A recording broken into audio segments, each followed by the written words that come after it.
हरे कृष्ण कृष्ण कृष्ण हरे हरे, हरे राम राम राम हरे हरे। जय जय श्री कृष्ण, जय श्री गौर हरि, जय श्री राधे। बंधुरा आज के शनिवार এখন বাজে রাত ৮টা ১০। আপনারা সকলে দর্শন করছেন ভগবান শ্রী গিরধর গোপালের।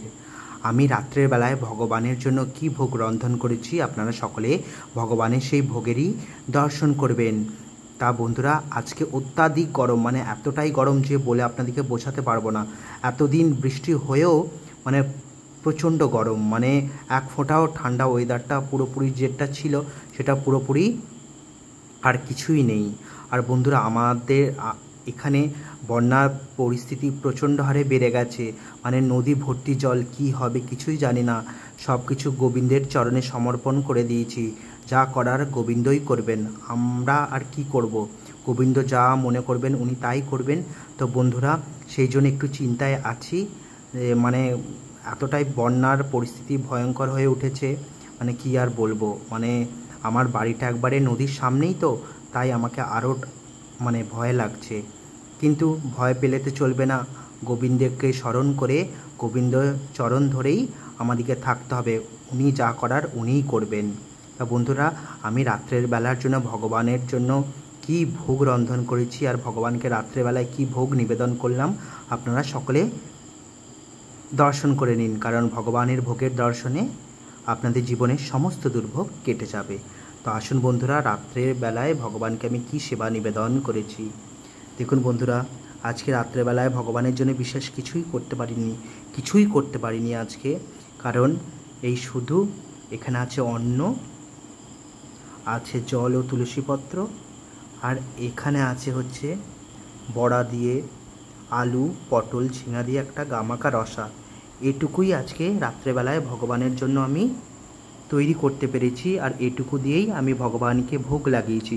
আপনারা সকলে ভগবানের ভোগের দিব্য দর্শন করুন, কারণ ভগবানের ভোগের দর্শনে আপনাদের জীবনের সমস্ত দুর্ভোগ কেটে যাবে।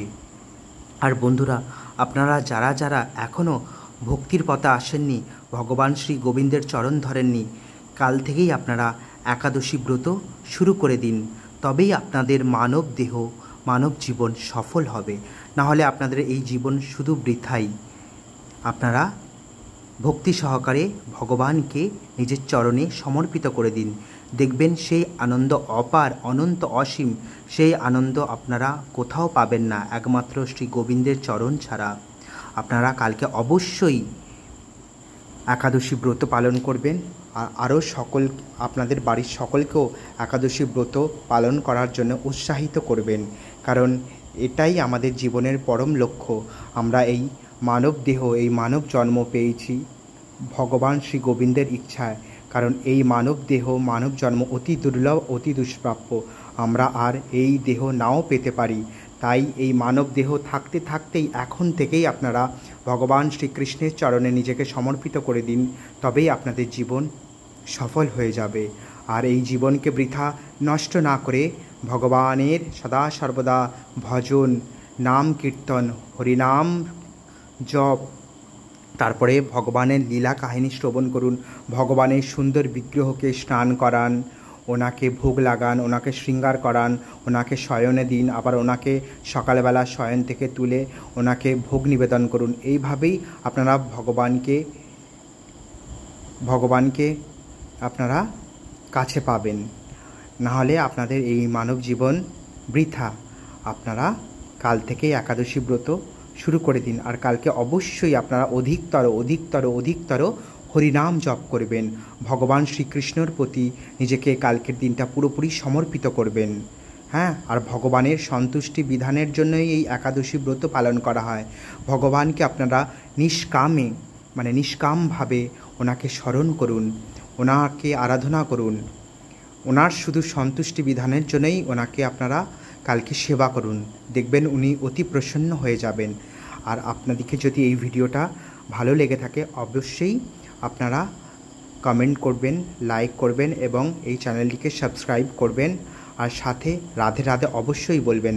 আপনারা ভগবানের চরণে নিজেকে সমর্পণ করুন, আপনারা অপার শান্তি পাবেন। राधे राधे, हरि बोल, जय श्री कृष्ण।